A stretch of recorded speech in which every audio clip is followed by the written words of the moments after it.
안녕하십니까?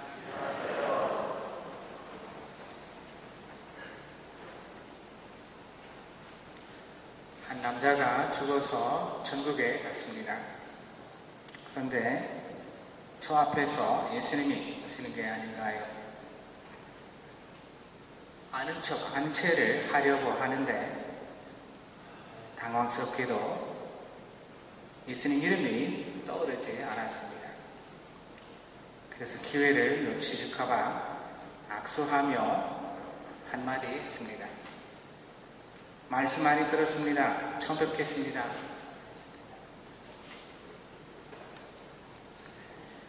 9월 순교자 송월입니다. 코스모스가 바람에 일렁이는 아름다운 계절, 순교자 송월입니다. 복음의 예수님이 전통이 아니라 하나님의 법이 존경하다고 말씀하십니다. 옛날에 크게 깨달으신 스승 한 분이 산속에서 제자들과 함께 무리를 이루어 살고 있었습니다.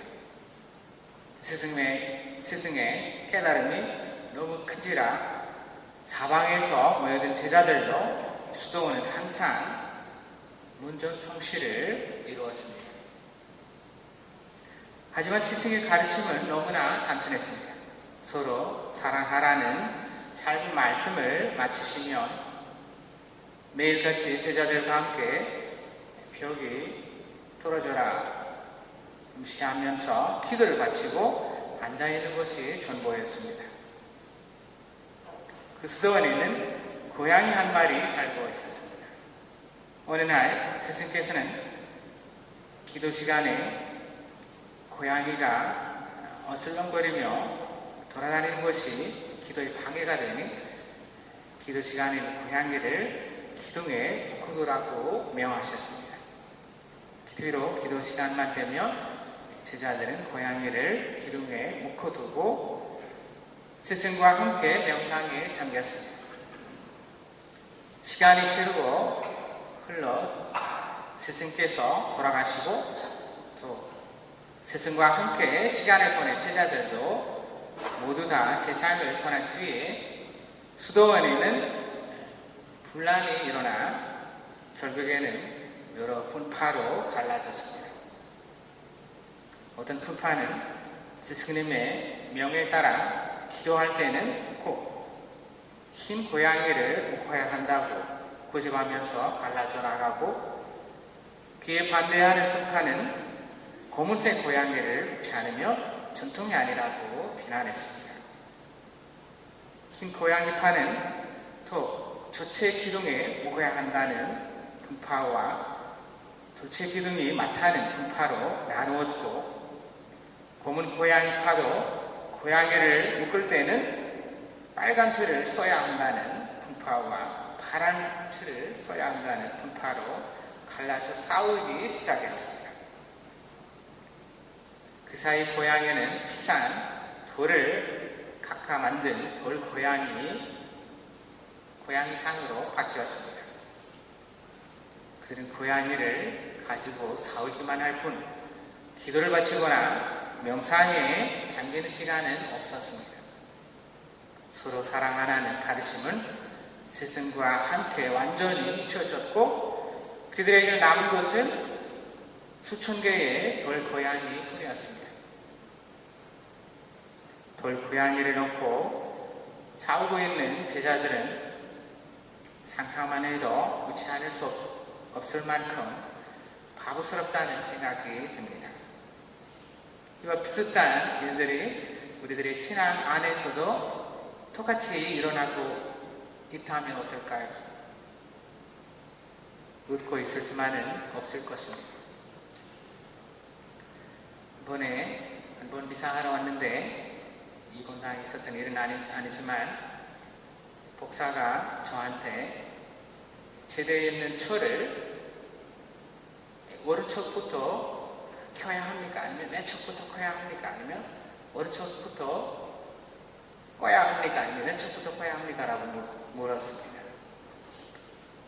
그래서 제가 어떡하지? 나도 잘 모르는데 했더니 복사가 신부가 그것도 모르냐? 라는 표정으로 저를 쳐려봤습니다. 별일들이 다 있어요. 그리고 그 수녀한테 달려가서 물어봤습니다. 수녀님은 당연히 맨 첫부터 켜야지 라고 했지. 그렇죠? 저를 맨 첫부터 켜야 한다는 규칙이 생기는 거죠. 그렇죠? 법이 생기는 거죠. 이 복사인은 원하는 답을 얻었습니다. 복사들 어려운 거 나한테 묻지 마. 그 이후로 저도 역시 사소한 것에 목숨을 걸고 있는 것은 아닌가 라는 생각을 가지게 됐습니다. 교회도 쓸데없는 것에 매달려 있었기에 이런 모양이 아닐까요? 이 사람들의 교회를 자꾸 떠나고 우리는 질에 신경 쓰는 거 아니라 양에도 신경 쓰고 숫자에도 신경 쓰고 그래서 관리가 안 됩니다. 그리고 우리가 유능한 사람이라고 증명하려고 했습니다. 어떤 보수적인 면과 이렇게 합시다, 이렇게 하면 안 됩니다, 저렇게 해야 합니다 싫지 않은 이 바리사의 모습을 제 자신 안에도 발견하게 되었습니다. 교회의 어떤 딱딱한 면 때문에 교회에는 희망과 가능성이 없어 보입니다. 이 바리사이들은 일주일에 3번씩이나 단식을 하고 하루에 몇 번씩 기도를 하고 안식일이면 집안에 빵 굽는 일조차 하지 않았습니다. 운전도 하지 않았습니다. 동물한테 물도 먹이지 않았습니다. 추위를 거룩하게 지내도록 노력했습니다. 예수님의 말씀처럼 겉은 아름답게 보이지만 속은 죽은 이들의 뼈와 온갖 더러운 것으로 가득 차 있는 깨칠한 무덤과 같은 생활이 바리사이들의 생활이었습니다. 우리도 바리사이처럼 겉은 다른 사람에게 의인으로 보이지만 속은 미선과 악, 속삭임, 불법으로 가득할 때가 많습니다. 썩어 있을 때가 많습니다.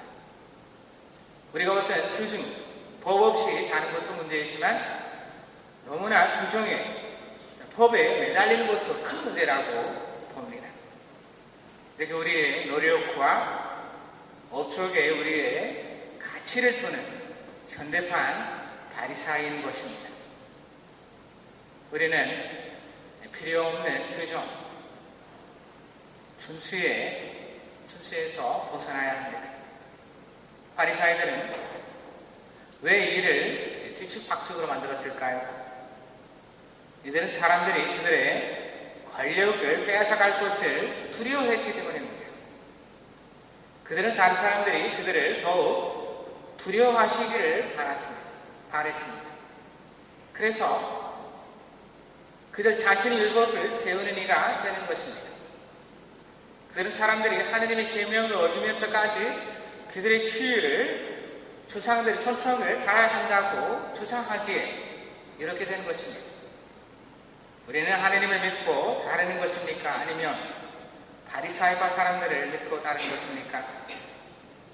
예수님은 마음이 중요하다고 하지만 바리사이들은 몸이 중요하다고 생각합니다. 아직까지 우리를 아름답지 못하게 하고 깨끗하지 못하게 한 것들이 무엇인지 꼼꼼히 우리가 생각해 봐야 합니다. 겉도 아름답게 하고 내면도 아름답게 해야 그 아름다움이 오래오래 갈 것입니다. 수도회에 들어가기 전에 아는 분이 이런 말씀을 저에게 했습니다. 그저 마음자리 하나만 잘 써라는 충고를 내쳤습니다. 그런데 그 마음이라는 것이 내 마음대로 움직여지지 않으면 정신을 바짝 차려야 합니다. 와인은 병에 있을 때 맛이 다르고 뚜껑을 열자마자 더 맛이 다르고 그 다음부터 10분마다 맛이 다르다는 것입니다. 우리의 마음과 똑같습니다. 하느님은 우리가 하는 일을 보시고 저를 판단하실까요? 아니면 그분과의 친밀한 인격적인 관계를 보고 우리를 판단하실까요? 마지막 날 주님을 뵙게 될 때 주님께서 네가 나를 위해 얼마나 많은 일을 했느냐 그 물으시지 않으시고 네가 나를 얼마나 사랑했느냐 하고 물으실 것입니다. 하나님과 관계에서 중요한 것은 겉으로 드러나는 행위보다 마음입니다. 이 묵주를 어떻게 잡고 원선으로 잡고 성거병을 어떤 각도로 하고 손을 어떻게 올리고 하느냐가 중요합니까? 아니면 묵주를 목에 거냐 손에 잡냐 파견성가는 이철까지 하냐 마냐 정보성 앞에 정보병을 구냐 안 구냐 어떤 순서가 바뀌면 난리를 치고 이런 게 중요합니까? 마음으로 하는 것입니다. 어떤 마음으로 하냐가 더 중요합니다. 하나님께서 우리에게 바라시는 것이 마음입니다. 형식적인 것에 신경을 쓰지 말라고 말씀하십니다. 이 노래도 온몸으로 할 수 있고 그냥 목에서 소리를 낼 수도 있습니다. 몸은 정당에 있지만 마음은 다른데 헤매다가 돌아올 수 있습니다. 그리고 그런 사람들이 미사 열심히 다닌다고 신앙생활을 열심히 한다고 할 수 있습니까? 매일 미사 나온다고 다 위대한 인간이 되는 것이 아닙니다. 일주일에 한 번 와도 더러운 인간이 되지 않는 사람이 위대한 신자, 위대한 친구입니다. 나는 위대한 사람인지 모든 문제는 자신의 마음에서부터 출발되기 때문에 그 문제의 해결점은 자신의 마음 밖에서 찾으려고 애를 쓰지 맙시다. 잠시 묵상합시다.